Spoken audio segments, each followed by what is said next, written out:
Hello everyone, welcome to Desi Reads Reddit. Today's first story is from the subreddit Am I the A-hole by Milk the Algorithm. Am I the A-hole for making my sister's gender reveal cake grey because she wouldn't tell me the gender? I, 22 male, bake as a hobby, and I'm actually pretty good at it. Like I get paid under the table for weddings and baby showers. Kind of good. My sister's pregnant and wanted me to make the cake for her gender reveal.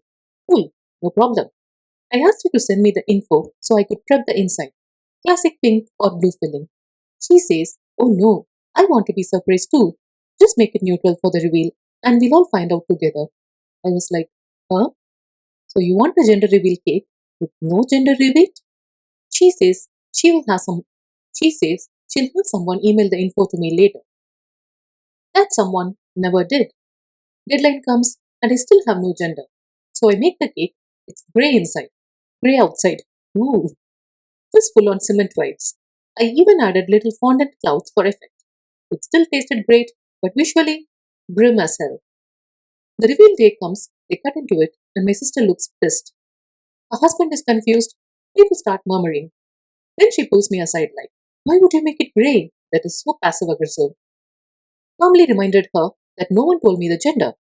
I literally had no data to work with. I told her I wasn't about to guess or go full improv on someone's baby cake. Now my mom says I embarrassed her in front of the family and that I should have tried harder. Tried harder to do what? Summon the gender through whites? So, am I the a-hole for making the most neutral reveal cake in history? Okay, first thoughts. Yes, your sister should have told you the gender, or she should have made sure that someone gave you the gender so you can get working on the inside.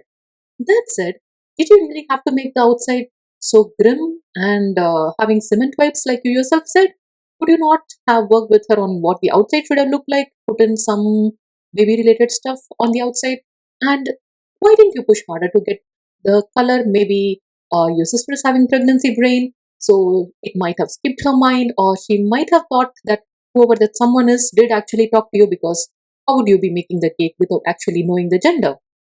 Or you could have brought in reinforcements. You could have asked your mom to get that gender for you. Why not talk to her husband? At least, I'm assuming for all the gender reveal cakes you made, even if the actual parents do not want to know the gender, they would have wanted to look. They would have wanted to know what the outside looked like. So, um, I agree that it is your sister's responsibility to give you the gender, but you could have gone with something way better than cement whites. That said, let's look at what the comments say. And yes, the judgment is, I would say, you are the asshole.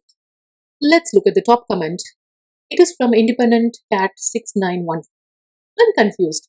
Did you not take the opportunity to message as the date was coming closer to tell your sister, hey, I haven't gotten the info on the gender? You check on this? I mean, yes, that's what I was telling too. Why didn't you reach out more as the dates got closer? Like I said, your sister could be having a number of pregnancy symptoms and this could have just slipped her mind. And she might have thought, hey, if you did not have the information, you would reach out to me. And OP responds to this saying, I actually did follow up, asked her a couple days before the reveal if the info had been sent. And she just said something like, yeah, someone's taking care of it. I figured it was handled. But you know that it was not handled? Anyway, continuing on with what the OP says, I didn't want to pester her since she seemed chill about it at the time. If she really wanted the gender in the cake, she could have double checked too.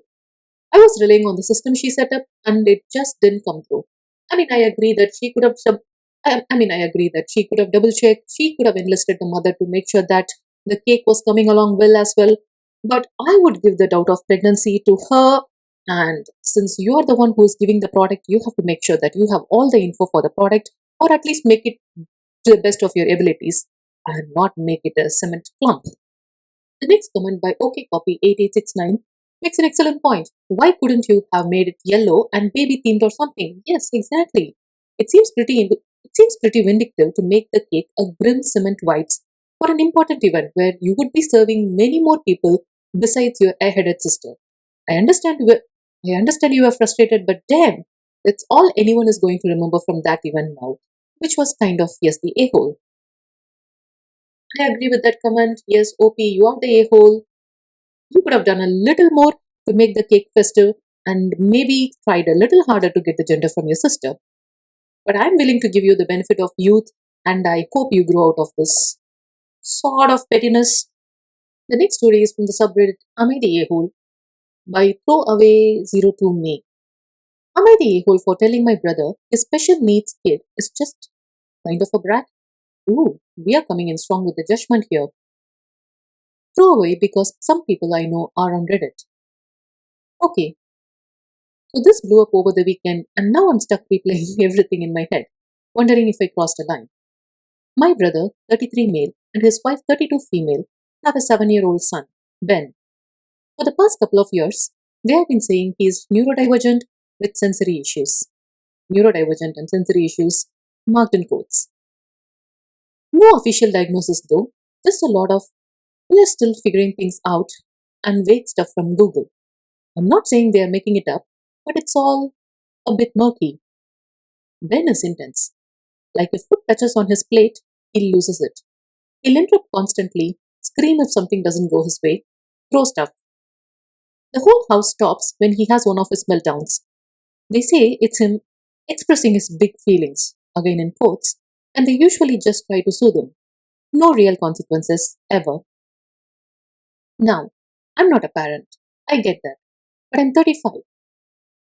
I've babysat, I've been around kids, and I'm not totally clueless. Anyway, over the weekend, I visited them and offered to watch Ben for a couple of hours while they ran out. I was honestly kind of dreading it. But here's the weird part it was totally fine. I laid out a few rules right away no yelling, no throwing stuff. If he did, I'd take a toy away for 10 minutes.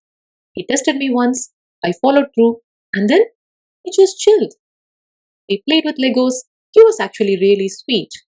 Even ate veggies at lunch without a fuss. It was kind of shocking. When my brother got back, I told him it had gone really well.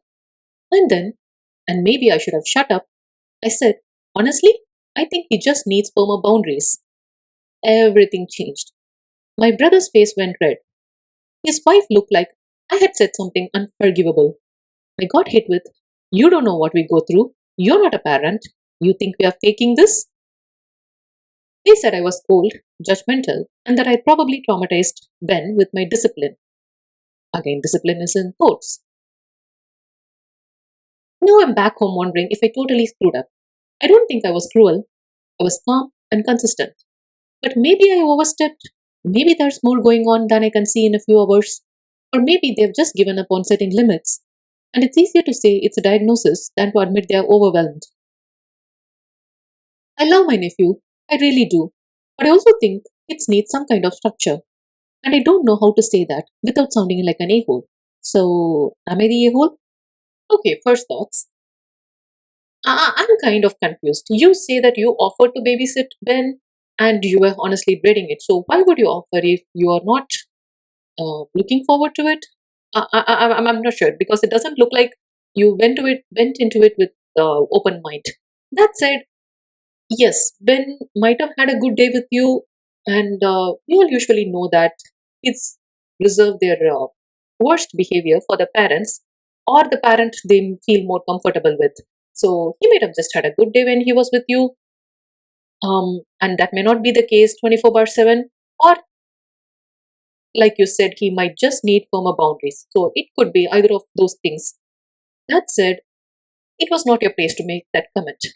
Maybe you could have just left off with what you did and not have made a comment about their parenting. And I do believe you overstepped slightly with that statement. So I'm going to go with a mild, you are the a-hole. Let's see what the comments say. Top comment here, not the a-hole. If Ben is neurodivergent, that doesn't mean he gets to act out. They're setting him up for failure if they continue the way they are. He needs to be assessed by an educational psychologist or a child psychologist to determine what's going on. Both ADHD and autism have some overlap, but he needs to see a professional. Does he act this way in school or with his grandparents? For what it's worth, when my friend had her son, she would do the same as your brother, sister in law. Either soothe, given, no consequences, whereas I, who spent a lot of time with him, would not. He learned that I wouldn't give in to his tantrums, and they became less frequent until they stopped. When learning a consequence from you and then following basic rules shows he is capable of learning, listening, and implementing behavioral changes with you. Your brother and sister in law do need firmer boundaries or he will become out of control and unmanageable. Do they have any other kids? Okay, I agree that Ben needs firmer boundaries. But was that your place and was that the right time to bring it up after watching him for just a few hours on one particular day? I'm just not sure about that part because, like I said, he might just have been having a good day or they might just be setting him up for failure. So either way, that was not the time and that was certainly not the way to bring it up. Here's another top comment by Fluffy but G5. Not the a-hole. Speaking as someone who is neurodivergent, all kids, especially neurodivergent kids, really benefit from clear structure and boundaries. The meltdowns over food and sensory stuff could very well mean he is neurodivergent. I don't think it's fair to say his parents are lying about that, but they can allow him to express discomfort while still teaching him how to act appropriately around others. So overall, not a hole for setting clear expectations, but it can be really harmful to go down the path of claiming people aren't really neurodivergent just because they don't fit the idea you have in your head. So it is an a-hole move to claim he is not neurodivergent. Yes, I really agree with this comment. You're not the a-hole for setting boundaries, you are an a-hole for the comment that you made. And that brings us to the end of today's stories. Have a good day, everyone.